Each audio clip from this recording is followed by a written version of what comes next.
Hello everyone. Sir मेरा profit shares में 60% हुआ था, मैंने सेल नहीं किया। मेरा टारगेट 15% था, 60 हुआ था फिर भी सेल नहीं हुआ और आज वो प्रॉफिट 8% पे आ गया है। तो अभी बताओ हम क्या करें। तो अगर आप इस सिचुएशन से बाहर आना चाहते हैं तो ये वीडियो एंड तक जरूर देखिए।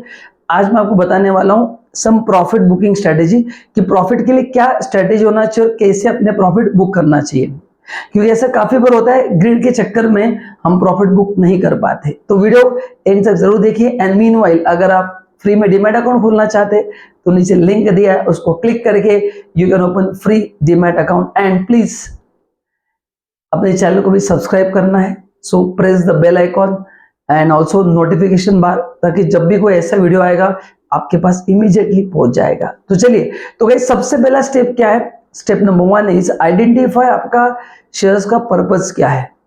जैसे मेरे क्लाइंट है मिस्टर अनिल, उन्होंने जो शेयर्स लिए उन्होंने कहा कि सर हमको रिटायरमेंट के लिए शेयर्स चाहिए and we want shares for next generation also. तो उसमें आपको देखने की अभी जरूरत नहीं है, because that we are going to sell after 20 30 40 years और few are to be gifted to next generation, तो उसके बारे में सोचो मत। तो आपके लिस्ट में से ऐसे शेयर्स पहले हटा दो जिसको आपको बेचना ही है। कंफ्यूज मत होना, बचे फिर short term and medium term. उसके लिए आपको सोचना है कि आप क्या स्ट्रेटेजी अपना कर सकते हैं जिससे आपको पता चले। तो चलो, तो पहला स्ट्रेटेजी तो अभी अपन ने पहले क्या किया, स्टेप 1 में शेयर्स आइडेंटिफाई किए short term and medium term जो अपने को बेचना है। नाउ स्टेप 2 में पहला है वो है return based strategy, target return based strategy. मतलब क्या है, जैसे एक एग्जांपल देता हूं, लेट्स से आपने पीपीएफ में पैसा डिपॉजिट किया है, सो पीपीएफ का रिटर्न है 8.5%, या एफडी में आपने डिपॉजिट किया उसका रिटर्न है 7.5%। ठीक है, तो उसका डबल मिल गया तो 15% मिल गया, तो वी आर हैप्पी, बेच दो शेयर। तो ये होता है, आप बोल सकते हैं रिटर्न बेस्ड स्ट्रेटेजी कि I am happy with 15%, bank से डबल मिला या पीपीएफ से डबल मिला, एनएससी से डबल मिला, बॉन्ड से डबल मिला, सो अराउंड 15 to 18% रिटर्न आ गया, बेच दो। ये सबसे बेस्ट स्ट्रेटेजी है, टेंशन लेने की जरूरत नहीं है, आपको बहुत सारे अपॉर्चुनिटी मिलता है। इतने सारे शेयर से you will get next opportunity. काफी लोगों को डर लगता है कि से बाद में ऊपर गया तो एक बार आपने ऊपर उसको बेच दिया तो देखने का नहीं। दिस ये यहाँ पे साइकोलॉजी बहुत इंपॉर्टेंट है शेयर मार्केट में। तो you have to work on the psychology first, then decision making will come right. एक बार वो 15% ऊपर चले गया, ध्यान मत दो, रोना नहीं है, you will get another opportunity. ये दूसरा तरीका है। नेक्स्ट एक होता है कि अपना जो टारगेट प्राइस है उसमें अगर 2% बिलो है तो बेच दो, क्योंकि लोगों को डर रहता है वहां तक नहीं पहुंचा तो ये उसी प्राइस पे वो जा नहीं रहा था, तो आप उसको बेच दो। फिर उसमें बहुत सारे ऑप्शन है, अभी पूरे बेच दो, अभी आधे बेच दो, फिर ऊपर जाने के बाद आधे बेच दो। ये पूरे मैटर सब्जेक्टिव है। So one more strategy is 2% below the target profit. तो 18 का टारगेट है, 16 पे बेच दो आधे, बाकी 16 18 पे बेच दो, क्योंकि काफी लोगों को डर लगता है बाद में वो यूटर्न में मार सकता है। तो ये एक ऑप्शन है। देन अपने 16 पर 18% की जगह 2% माइनस किया, 16% पे बेच दिया, वापस अगर नीचे तो वापस आप खरीद भी सकते हैं। तो ये सभी चीजें सब्जेक्टिव है। मतलब एक बार आपने शेयर्स बेच दिया ना, उसमें वापस आना है या नहीं आना है, लोग बोलते हैं हम उसमें नहीं आएंगे, ये गलत बात है। अगर आपको अपॉर्चुनिटी मिल रहा है तो व्हाई नॉट। तो ये कैसे डिसाइड होगा, उसके लिए आपको पता होना चाहिए टेक्निकल एनालिसिस। तो आप जो सिस्टम फॉलो कर रहे हैं, जो आपका स्ट्रेटेजी है उसमें चार्ट, देन आप जो भी पैरामीटर्स फॉलो कर रहे हैं, जो भी इंडेक्स फॉलो कर रहे हैं या जो भी एवरेजेस फॉलो कर रहे हैं, वो अगर आपके सही है देन इट्स फाइन। तो ये एक स्ट्रेटेजी है। तीसरा है बेस्ड ऑन गोल्स।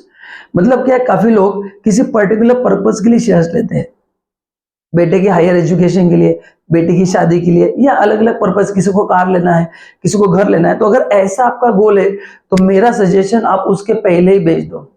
तो लेट से आपको 6 महीने बाद घर लेना है तो आज ही उसको बेच दो आप, क्योंकि मार्केट में कब वॉलेटिलिटी आएगी और आपका जो पोर्टफोलियो इतना बिल्ड हुआ है एक दिन में 30% गिर सकता है। तो अगर आपका गोल बेस्ड इन्वेस्टमेंट है तो वो उसी समय एग्जैक्ट मत बेचना, उसके थोड़ा पहले 5-6 महीने देखो सिचुएशन क्या। 5-6 महीने का एग्जाम्पल था, you have to identify the situation and जब भी आपको सही प्रॉफिट होगा बेच दो, चाहे तो बचे समय तक बैंक में एफडी कर दो, क्योंकि वो गोल स्पेसिफिक है, पैसा लगने ही वाला है।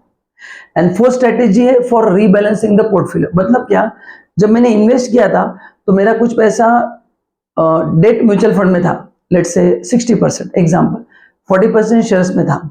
अब जिस म्यूचुअल फंड में मैंने इन्वेस्ट किया था उन्होंने उनका स्ट्रक्चर बदल दिया है ना, उन्होंने ज्यादा पैसा इक्विटी में डाल दिया और डेट का कंपोनेंट कम कर दिया। तो पहले जो मेरा 40% इक्विटी था और 60% डेट था, अभी वो 60% इक्विटी हो गया एंड 40% डेट हो गया। मैं इतना रिस्क नहीं लेना चाहता हूँ, मैं चाहता हूँ कि मेरा 40% इक्विटी में रहे। तो ऐसे केस में तो आपको बेचना ही पड़ेगा, क्योंकि आपको रिस्क नहीं लेना है। तो जब भी आप ये स्पेशली म्यूचुअल फंड में होता है, ये म्यूचुअल फंड वाले क्या करते हैं, उस स्कीम को बदल देते हैं। वो स्मॉल कैप में से उसका मार्केट कैपिटलाइजेशन बढ़ जाता है, फिर वो लार्ज कैप बन जाता है, या लार्ज कैप पहले कभी कभी स्मॉल एंड मिड कैप में आते हैं to give the returns. So mutual fund company keep on changing their plans. तो आप उसको ऑब्जर्व करना है कि उन्होंने उनका स्ट्रेटेजी चेंज किया है क्या। The moment they change it, you have to rebalance your portfolio. तो रीबैलेंस मतलब जो आपके हिसाब से उसको बेच दो एंड जो जरूरत है उसको खरीद लो। तो गाइस ये 4 स्टेप्स अगर आपने फॉलो किए तो डेफिनेटली आपको सही समय पे आप प्रॉफिट बुक कर सकते हैं। एंड अल्टीमेटली ये सभी चीजें सब्जेक्टिव है, तो उसका कोई परफेक्ट आंसर नहीं है, ये आपको डिसाइड करना है। आप इन्वेस्टर हो, समझदारी से डिसाइड करो आपको कितना प्रॉफिट चाहिए एंड अकॉर्डिंगली बुक करके एंजॉय करो। नहीं तो खाली वो ऑन पेपर कम ज्यादा होता रहेगा, अपने बैंक अकाउंट में कुछ भी नहीं आएगा। So what is use of such investing. And meanwhile मैं जानना चाहता हूँ कि आपका स्ट्रेटेजी क्या है, कमेंट में जरूर बताना। तो guys thank you so much, मिलते हैं नेक्स्ट वीडियो में, बाय बाय।